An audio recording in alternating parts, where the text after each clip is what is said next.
G'day, Michael here. Try not to laugh too much. I've got this cooling system sorted out and all the lightweight bits and bobs. I've got this cardboard roll feeding the fan, so it's getting cool air from the end here away from the heat of the printing bed. I've got the heat sink with the fan keeping it cool, and it's actually cool to touch, so that's working okay. I put this, well, it's actually double-sided tape, but I'm just providing a bit of an insulative layer so it doesn't pick up any radiant heat from the actual platen below. Focus. Anyhow, this is the first serious print job. It's been at it for already 5 hours with interruptions. I've had a few little hassles trying to work out little magic touches to make it, happy. Anyway, the other part of my little modification being the spool. I've got one of my wedges in place. It's only just temporarily there, but it has really changed the resistance. The very slightest touch makes this thing rotate. Now, I intend to be using 5 kilo spools because these 1 kilo ones don't seem to last very long with the print jobs I'm doing.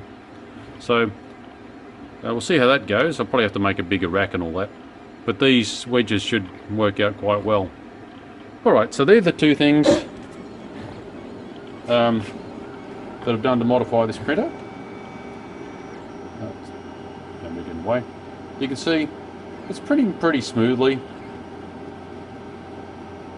I'm going to hold steady.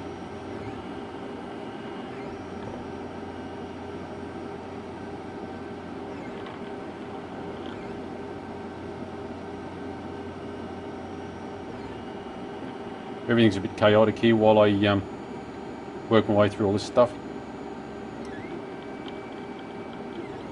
So it's on the outside edge.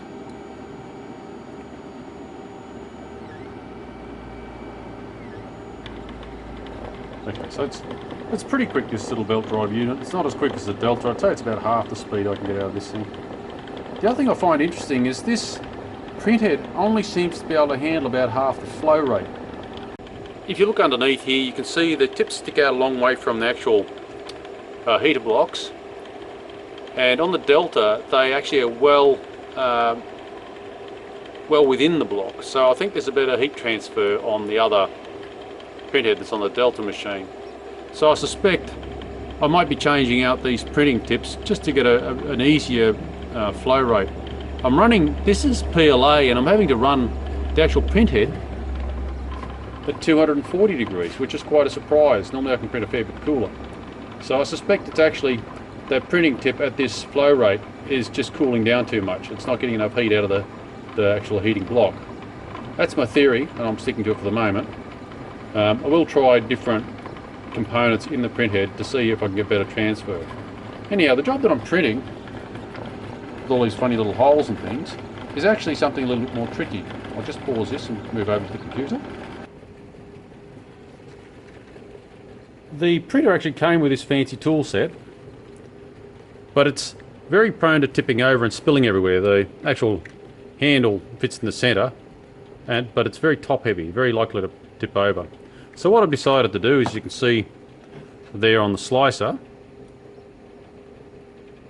I've got a lid and a base recessed out for that, the screwdriver piece, and also the bits. I've got a socket in here, so this will be the bit that opens and is left on the table, let's say, and this is the lid that goes on it. So when it's closed, everything's captured fairly tightly. And let's have a look at the original.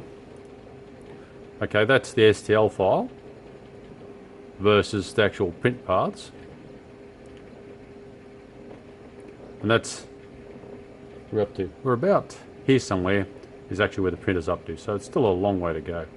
When you consider it's been at it for 5 hours, this machine is so much slower than the Delta. The costing program worked out around about 10 hours of printing. Anyhow, we'll see how that goes. Hope that's of interest to you. Feel free to like, share, subscribe, ask a question, leave a comment. Bye for now.